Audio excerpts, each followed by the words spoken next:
E naquela época, médico sério não aparecia em rádio nem em televisão. Era uma coisa considerada, interpretada como sendo antiética, como sendo propaganda pessoal. Esse negócio deu certo mesmo. Os ouvintes ligam para cá, todo mundo elogia, não teve uma pessoa reclamando, falando mal.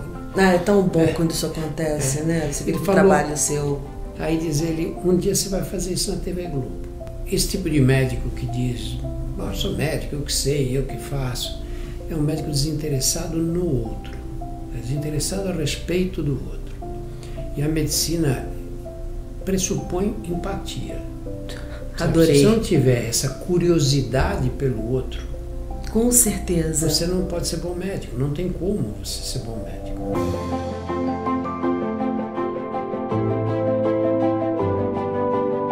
Mais um Histórias que Ensinam, feito especialmente para você. Meu convidado hoje dispensa apresentações, é uma das pessoas mais queridas do Brasil, Dr. Drauzio Varela. Muito bem-vindo ao programa. Qual a história que te ensinou e que você trouxe pra gente? Eu pensei numa história que me levou para esse caminho da comunicação, de conhecimentos médicos de um modo geral. Eu, em 1983, fiz um estágio no hospital americano e vi os primeiros casos de AIDS nesse hospital, em Nova York, Memorial Hospital, Nova York. Quando eu voltei para o Brasil, falei, pô, está acontecendo uma tragédia no Brasil, ninguém fala. A AIDS era tratada como peste gay no Brasil. Né? Sim. E eu, então, tem que informar essas pessoas que não. Isso é uma doença sexualmente transmissível, vai pegar homens, mulheres da mesma forma. E pouca gente sabia também o que era, né? Até se descobrir. Tinha a questão do preconceito, aí, muito né? Aquela forte, coisa de homossexual. Muito forte. E aí eu fiz um artigo.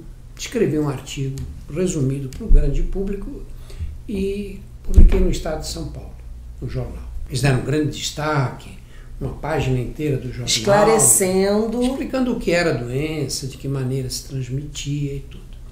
E eu tinha um grande amigo, que era o Fernando Vieira de Mello, um jornalista. Hoje, naquele túnel da Avenida Rebouças, lá tem o nome dele. E o Fernando era o redator-chefe da Rádio Jovem Pan, que na época era a maior audiência da cidade. E o Fernando me chamou e falou, porque você escreveu no Estadão, vamos fazer uma entrevista aqui no rádio. Falei, Fernando, entrevista não pega bem. Naquela época, médico sério não aparecia em rádio nem em televisão. Era uma coisa considerada, interpretada como sendo antiética, como sendo propaganda pessoal. E reforçava o preconceito o fato de que os que apareciam realmente eram aqueles que não estavam se importando com nenhum tipo de julgamento. Passaram-se uns 2 ou 3 meses, eu encontrei um amigo na rua que falou, olha, eu vi uma entrevista sua na Jovem Pan. Falei, foi eu, fiquei preocupado sempre com a repercussão. Né? Claro. Ainda mais que você estava fazendo uma coisa que os médicos não faziam na época. Não se tinha uma fonte de informação tirada ali direto do médico fazendo uma entrevista, gravando uma entrevista. Não existia isso praticamente. E aí ele disse, eu falei, tem um tempo já? Ele falou, não, eu vi ontem. Eu falei, como você ouviu ontem? Ouvi ontem. Eu falei, não é possível. Ele falou, não, eu vi ontem. Quer dizer, ficou rodando na rádio. Aí eu, passando outra vez a entrevista, e aí liguei para o Fernando. Falei, Fernando, tem um amigo que disse que ouviu a entrevista ontem. Eu falei, eu separei em blocos, porque a entrevista é longa, e nós estamos rodando na programação. Eu falei, como, Fernando, você faz uma coisa dessa? Você está louco? Já preocupado mesmo. Eu estava perto da Jovem Pan, era na Paulista com o Eugênio de Lima ali. Falei, eu vou até aí. E fui lá. Falei, pô, Fernando, você tinha que ter me avisado. Não é legal isso para mim. Ele disse, bom, mas por que não é legal? As pessoas não sabem. E aí tem um médico que vem e dá explicação clara do jeito que você deu, é ótimo, você está esclarecendo a população. E eu disse para ele, bom, mas acontece o seguinte, Fernando, que eu vou ficar mal visto pelos meus colegas e tudo. Ele falou, bom, aí você tem que decidir. Se você quer informar a população ou se você quer estar bem com seus colegas. Olha, gente. E eu nessa hora tomei um choque na hora que ele disse. Essa coisa do jornalista, da gente resumir e coloca lá, olha, é isso aqui. Tomei um choque quando ele falou isso. Me senti um babaca, um idiota.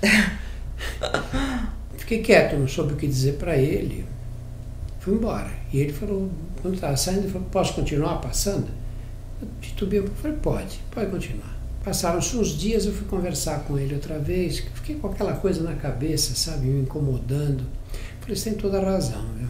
Tem toda a razão. Ele falou, que legal, acho que a gente tem que fazer o seguinte, você tem que chegar e dar uma mensagem curta, porque o rádio não pode ser repetitivo, mas ele é redundante. Você tem que passar uma coisa aqui, depois mais para frente você repete num outro contexto, porque aquela pessoa que está com o rádio ligado naquele momento não vai estar no outro, e vice-versa. E o rádio é o momento que você pega o ouvinte no instante que ele está reflexivo. O que quer dizer o seguinte, você recebe visita na televisão, tua casa com a televisão ligada. Sim. Né? Fica lá ligada, você conversa com a visita. Tá, ninguém está ouvindo. Ninguém está ouvindo nem vendo. Está ouvindo, né? Porque está ligado. Mas assim, não está prestando atenção, que eu digo, não tem essa preocupação. O rádio não. O rádio, não estou falando de música, lógico. Claro. O rádio, quando tem alguém falando no rádio, é porque você está sozinho e prestando atenção. Você tem que fazer isso em vinhetas de, no máximo, 30, 40 segundos. Mas por que esse tempo? Porque nesse tempo você dá a mensagem e se a pessoa está no carro e chega no destino dela e está no meio, ela sabe que vai durar 30, 40 segundos, ela para e fica escutando. Se aquilo vai durar 3, 4, 5 minutos, ela não tem esse tempo. Sim. E como você acha que são essas mensagens? Eu acho que você tem que dizer com quem que você está falando. A mensagem tem que ser, você tem que enxergar qual é o ouvinte ao qual você, qual é o ouvinte que você se interessa que aquela qual mensagem. Qual é o teu público? E você tem que se identificar. Eles me identificar como? Eles, não, você começa assim, aqui é o Dr. Drauzio Varela, não sei o quê. Eu não vou fazer isso de jeito nenhum. Não pode dizer que eu estou fazendo propaganda do meu nome. Fala, bom, agora nós vamos voltar para aquela conversa anterior. Aí eu falei, não, aí eu preciso pensar, porque aí é exposição demais. Isso é muita exposição. Mas eu continuei pensando naquilo, sabe? Continuei pensando. Isso é um trabalho que eu posso fazer educação em saúde por um meio de comunicação de massa, não é? É uma oportunidade que nunca foi oferecida para ninguém, que não havia nada semelhante no rádio, né? E aí voltei lá e falei, olha, eu vou arriscar, eu vou fazer, e aí se eu sentir que isso fica muito pesado para mim, que me causa muito problema, eu desisto de fazer. Até então, só fazendo um parêntese aí, até então, depois dessa exposição que teve na rádio, você recebeu alguma reação? Qual foi a reação da comunidade médica? Não, eu não percebi. Não. Eu não percebi, porque eu também nunca fiz parte, eu não era professor universitário, nunca fiz parte de nenhum esquema de associações médicas, mesmo no hospital, eu sempre internei meus pacientes no Sírio-Libanês, mas eles são meus, eu estou lá interno, vejo, vou embora, nunca participei da política médica. E eu ouvia histórias que me contavam, que alguém falou mal, mas eu também aí já achei que nada disso tinha interesse. Eu me desliguei completamente e comecei a fazer essas vinhetas para AIDS, que foram um grande sucesso no rádio. E as vinhetas eram sempre dirigidas, que isso eu aprendi na comunicação. Essa coisa, com o que você está falando? Porque você tem que usar camisinha. Você é casada, não vai usar camisinha. Eu não tenho vida sexual, não vou usar camisinha. Então a mensagem não serve para mim. Sim. Você tem que dizer para quem é. A mensagem é para o cara que é usuário de droga. Não injeta na veia de jeito nenhum, que você vai pegar AIDS, não vai escapar. Aí outra mensagem é para a menina que está começando a vida sexual. Você diz, olha, filho, toma cuidado, você tem que usar preservativo, não adianta. A AIDS não olha para a cara das pessoas, né? Não se reflete na expressão, nem nos costumes, muitas vezes. E aí comecei a fazer essa coisa assim, dirigida. E aí um dia eu fui gravar, eu gravava várias, depois eles ficavam rodando na programação. E eu saí da Jovem Pan, que era um prédio aqui em São Paulo, e o Fernando estava chegando. Ele disse, peraí, vamos tomar um café, vem para minha sala. A sala dele era um aquário no meio da redação. Esse negócio deu certo mesmo. Os ouvintes ligam para cá, todo mundo elogia, não teve uma pessoa reclamando, falando mal. É tão bom quando isso acontece, né? Você vê que o trabalho seu. Aí diz ele, um dia você vai fazer isso na TV Globo. Como assim? Olha, isso aí foi em 1988, eu guardei essa data. Falei, como assim? Então você tirou essa ideia maluca, né? Eu fiquei pensando, eu na TV Globo falando assim desse jeito. Visionário, exatamente ele igual. Sacou tudo ali. Ele falou, não, vai fazer sim, porque isso deu certo. E o que dá certo no rádio vai parar na televisão. O Fernando não viveu o suficiente para ver essa... Você imagina, isso foi em 88, eu fui para a TV Globo em 99, 11 anos depois. Impressionante. E essas coisas que eu aprendi com ele, até hoje eu uso. Sabe? Até hoje eu uso. Quando falo, olho para a câmera, eu sei com quem eu quero falar. Sabe? Eu uso exatamente as mesmas técnicas. Você é uma pessoa estudada. Médico às vezes tem isso, né? Acho que em toda profissão. Poxa, eu estudei tanto, eu sou médico, eu que sei como é que eu vou falar. E naquele momento você parou e escutou uma pessoa. Não, fala dessa forma. E até hoje você faz isso e é super bem sucedido. Mas esses são maus médicos, né? Esses são maus médicos. Porque o que faz o bom médico? A técnica você pode aprender, lógico, não há problema nenhum.